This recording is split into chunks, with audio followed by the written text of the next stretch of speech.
We're here today with Monica Catani of New York City agency Important Steps. Important Steps offers an amazing array of services to kids who need some extra support. And I'd like to hear firsthand from Monica, who is the director, about what Important Steps does.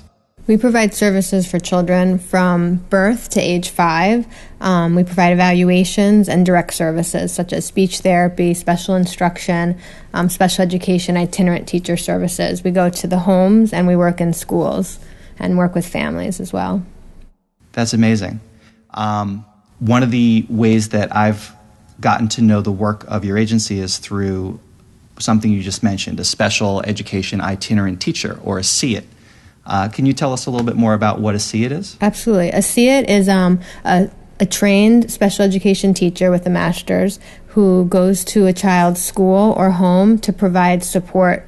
When they're in the school setting, the goal of the SEIT is to bridge that child's ability to be most productive in the classroom, in the mainstream classroom, to be able to find the teachable moments within that classroom environment so that the child can participate as an active member of that community in the classroom. And the services at home are to assist the families in learning how to teach and play with their child and work with their child to help meet the educational goals and milestones. That sounds excellent.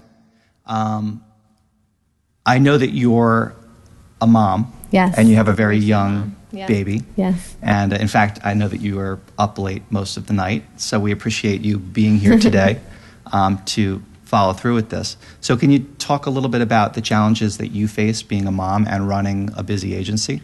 I think that all moms and fathers, too, face the same challenge where you have to choose sometimes between, am I going to go to that meeting or make that extra phone call, or am I going to play with my child or take her to the doctor myself? Am I going to have the nanny go, or should I go? So for me, it's been very challenging because I have one, and I plan on having just one. So I want to really be part of every moment that I can. So I've had to cut back some of my private hours and on weekends, and I do sometimes have to choose. Instead of going to the gym, I'll miss her too much, so I'll stay home and make some sacrifices there. But my cell phone is always on, and she knows that my BlackBerry is something that takes her time. So very often I'll be on my BlackBerry and she'll take it from me and stick her face up to try to make eye contact with me. And when those moments happen, I feel guilty.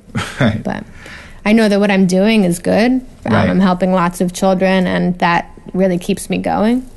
So, yeah, I think it's, as a father myself, I think it's impossible to give 100% to everything all the time. So I think as a parent, it's important to realize that it's okay to not be perfect. And I think that's a hard thing sometimes to accept, especially for people like yourself who are big career parents, and it's difficult to balance the two things. So I think that that's an important thing to know better how you grapple with that situation yourself. One thing I'd love to know more about is how a parent decides or becomes aware that their child might need the help of a SEIT. So there are a few ways that parents find me, essentially, or find our agency. Sometimes it's through a preschool.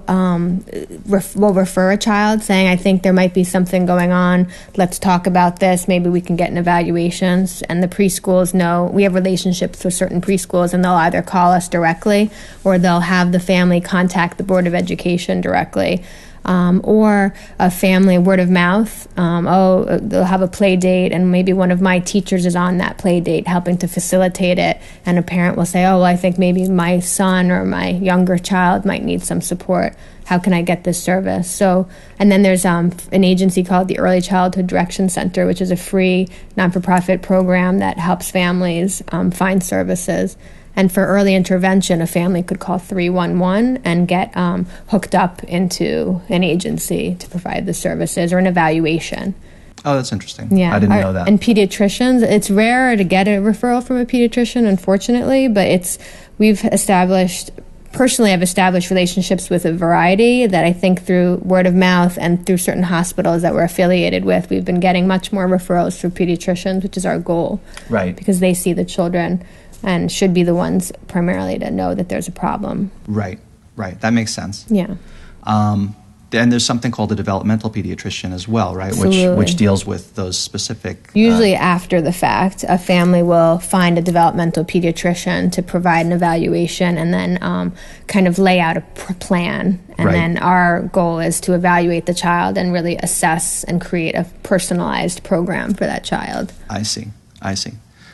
What can a parent expect to see happen when a SEEIT is working with a child? Let's say, it becomes aware to a mother or a father that their child needs a little extra support. Let's say that, they go through the process to acquire a SEEIT. And then let's say we're 6 months down the line, and maybe they were in a preschool program, and then they have the help of a SEEIT in the classroom. Right. What kinds of differences can a parent expect to see in the performance of their child in the school? Well, hopefully when you begin working with a SEEIT, you will set out goals besides what's on the child's educational plan that the Department of Education has created, but you'll set out personal goals. What I like to start off with our families is to ask the parents what a day in your life is like, and then from really wake to evening, and then create goals from there, like if dressing is an issue or feeding or listening, cleaning up, and then kind of create goals from there, and then work with the teachers as well to create goals. So ideally, the first thing that a parent would notice is communication. They'll know if they ask their child, what did you do in school today? They'll have that answer because they'll have a teacher with them in school that is providing that answer or facilitating that answer in some way, whether through a communication book or pictures or some sort of personalized book or portfolio that's created. And then the other difference, I feel that in the beginning, I think parents, you can help to answer, but I feel like that they feel a relief that their child has somebody in school that will be watching and monitoring and really assisting in any way. And usually we see a big growth in language. That's a real spurt in a child's kind of ability to play, and then their language as well, their vocabulary tends to increase pretty quickly. Right. I think, speaking firsthand, we saw a lot of those types of emerging improvements in our son. And also I think one of the greatest benefits for us is that he was better able to focus in the classroom. So that for us was terrific. And he's, I can personally attest after having the help of a SEEIT for a year, our son has made tremendous improvements. And I'm very grateful for the work that you do. And, I think that's important for people to know what a huge difference a SEEIT can make in a child's life, and what a huge difference early intervention and CPSE and all these other programs that are offered through the state do for a child. I think it's invaluable.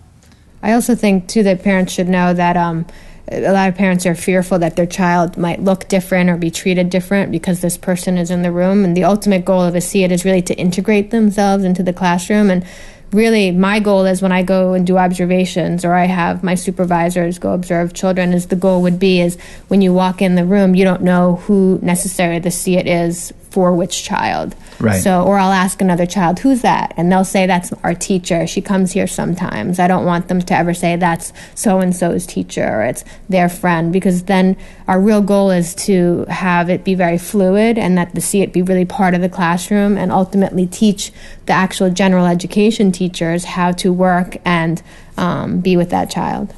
Right. There's one other thing I'm curious about. I know that you're a child psychologist, and you said you teach at Hunter? A school psychologist, yep. I teach at Hunter's Graduate Special Education Department as well. That's amazing. And so you still find time to do that even in the context of being a mother? Yes, one evening a week I do that. And I do it so that I can help train teachers to come work for you. That would be nice, too. That makes sense. But absolutely, yeah. That's amazing. And I love that part, too, because I really want to be able to, I feel like I can help more children that way by teaching teachers how to be teachers. Yeah, that makes sense to me. I think that you've given us a lot of great information and given us a lot of excellent information for parents who are taking a look at this video. How How can people learn more about Important Steps? We have a website. It's www.importantsteps.com, and it's pretty self-explanatory, the website. Right. And then also parents should know, too, that they can get services through the Department of Education website as well. Some information from that's a good website. And then one of my colleagues, Cindy Conti, will be coming. She'll give you some more information, too. Excellent. Well, maybe we can post some of these links for parents out there who are interested and who would like to know more. Great. Monica, thank you so much for being here today. Thanks for having me. We appreciate it. Thank you.